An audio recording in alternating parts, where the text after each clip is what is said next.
তৃণমূলের বুথ সভাপতিকে বেধড়ক মারধর করার অভিযোগ বিজেপির বিরুদ্ধে, অভিযোগ অস্বীকার বিজেপির। এই ঘটনায় ব্যাপক চাঞ্চল্য মঙ্গলবার আরামবাগ লোকসভার অন্তর্গত খানাকুল বিধানসভার চিংড়া পঞ্চায়েতের কেটেদল গ্রামে। তৃণমূলের অভিযোগ, ওই এলাকার বাসিন্দা বৈদ্যনাথ ধারা কাজ সেরে এসে বাড়ির মাচায় বসেছিলেন। দুপুরে 3 জন বিজেপির লোকজন এসে তাকে বেধড়ক মারধর করে লাঠি রড দিয়ে। গুরুতর আহত হন বৈদ্যনাথ। স্থানীয়রা তাকে উদ্ধার করে আরামবাগ মেডিকেল কলেজ হাসপাতালে চিকিৎসার জন্য নিয়ে যায়। অন্যদিকে বিজেপির নেতা এই বিষয়ে বলছেন, পারিবারিক সমস্যা, নিজেদের মধ্যে গোষ্ঠীদ্বন্দ্ব। আর কি জানা যাচ্ছে রইল বিস্তারিত আপনাদের জন্য। দেখতে থাকুন নিউজ বাংলা দিশা। ঘটনা হয়েছিল বলতে, আমি সকালে কাজে গিয়েছিলাম 11টার সময় করে, বাড়িতে আমি 12টায় ফিরেছি।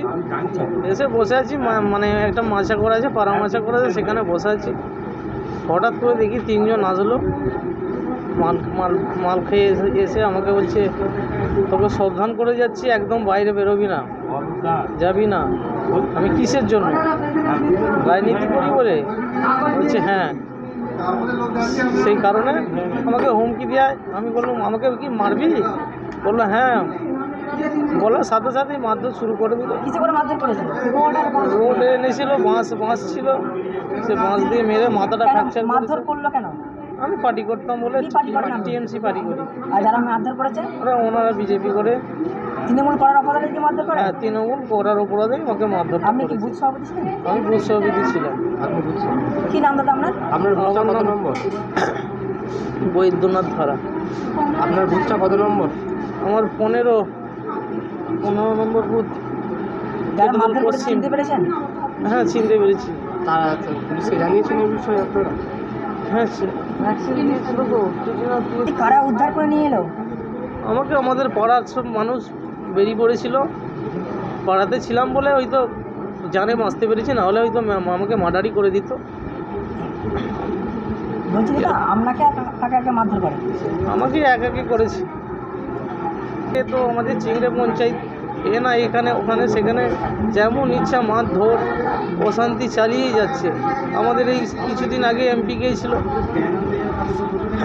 মিতালি বাগ, তারও গাড়ি ভাঙচুর, আপনারা সবই জানেন, দেখেছেন। কাউকে ছাড়া নেই, কার্তিক ঈশ্বর, কাশী মণ্ডল, সমস্ত লোককে মারধর করেছে।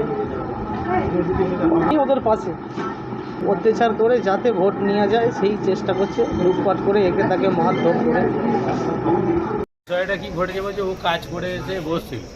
ও আগে রাজনীতি করতো, ঠিক আছে, মাঝখানে সব বসে গেছে, এখন আর করেনি, চুপচাপ রয়েছে।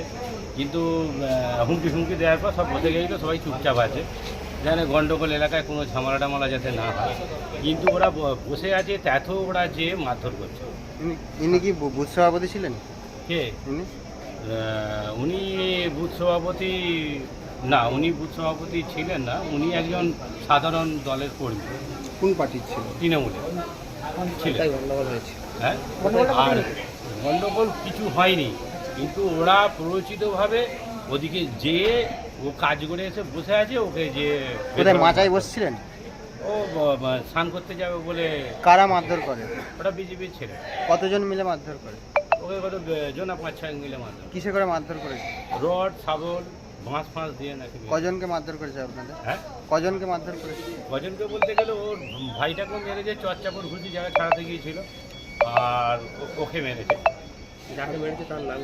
হ্যাঁ, তার নাম হচ্ছে বৈদ্যনাথ ধারা। কোথায় বাড়ি? হ্যাঁ, কোথায় বাড়ি? কেটেদল।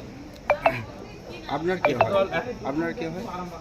আমার কি হয় বলতে গেলে, আমাদের এই দলের ছেলে। আপনি এসেছেন? আপনি নিয়ে আসছেন? আমি নিয়ে আসি সব। কি নাম? আমার নাম রাজু। আজ খানাকুল বিধানসভার চিংড়া অঞ্চলে যে ঘটনা ঘটেছে, সেই ঘটনার পরিপ্রেক্ষিতে আপনি কি বলবেন? এটা পারিবারিক সমস্যা, তৃণমূলের মানে গোষ্ঠীদ্বন্দ্ব। এখন রামনন্দী সিংহ রায় আর ওইখানে ওরপে রাঙা, এরা দুজনের মানে নেতা বড় হবে, তাই একে অপরে কম্পিটিশন করতে যেয়ে তারা দুজনে আহত হয়েছেন।